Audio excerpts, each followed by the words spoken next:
What's up, y'all? It's Kevin Redline, here to make a video. And I know it's been a while.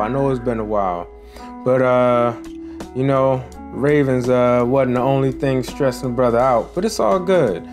I'm blessed to be back to make another video for y'all.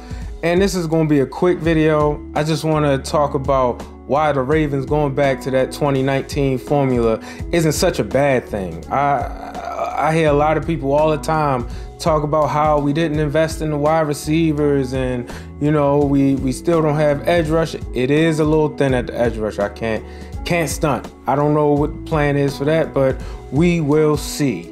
But let me start with the Ravens 2019 formula in regards to the run game. So here's my theory on why I think it works.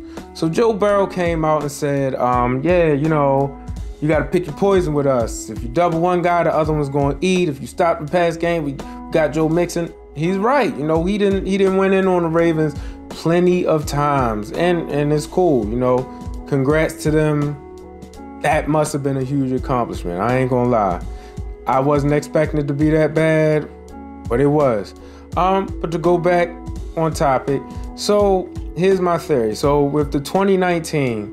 And I'm not an X's and O's guy. You want that? You hit up Edgar Allen, all 22, top billing, and Coach Evans, sip the tally.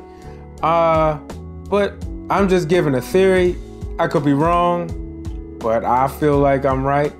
But that 2019 formula is designed to stop high-powered teams, because what did it do best? It kept those high-powered teams off the field. And it applied pressure because we were keeping them off the field and we were scoring. We were either getting 3 or we were getting 7. It put pressure on that team. They had to come away with points. That was the only way they could battle back and forth with us. It took pressure it took pressure off of our defense.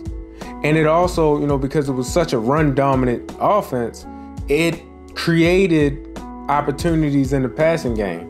I mean, that's why Lamar was able to lead the league in passing touchdowns, despite him sitting out in several games. I mean, not sitting out, sitting out several quarters, and I think he sat out a game or two, something like that. I think it was just one game.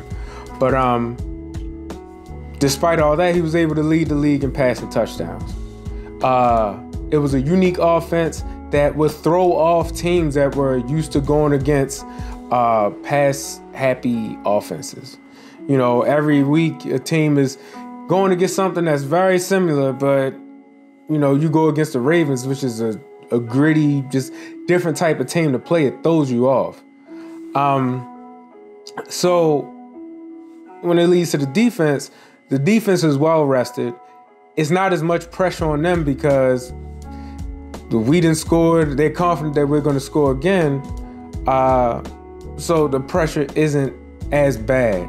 And to talk about how the defense actually feeds off each other, I get why they, put so much money into the secondary, because we had, I can't remember how many, I think we had some crazy record that we had like 8 games or 10 games where it was at least a 40-yard touchdown on the Ravens. It was crazy. But it was a lot of long plays or deep passes that were done to the Ravens. So I'm glad they heavily invested into the secondary, because with them doing that, while we don't have much, edge rusher, much dedicated to the edge rush position right now, it does give us a better opportunity to create coverage sacks if we don't have the pass rush, the upgraded pass rush over the past couple of years. I will say that. Like, I'm hoping that who we have is going to be an upgrade over the past couple of years, because we need to create pressure with 4 rather than doing all out blitz and all that stuff that we've had to do for the past couple of years. But it does create an opportunity for coverage sacks. So I am excited for that. So with that being said, Yeah, with the secondary, yeah, we're creating more with the coverage sacks. And if we're stopping teams, that puts the ball back in our hands. And if we do like we did back in, 2019 and defer, or teams put us out there first, it puts them at a disadvantage because we can just take more time off the clock, marching down the field and scoring again.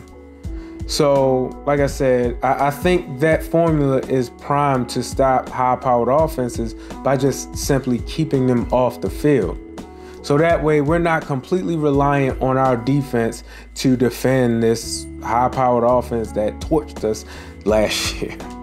And I'm definitely excited about that. And if you think about it, if you just think about how it all flows, it's like an ecosystem. So one of the biggest things, for the Ravens is having depth.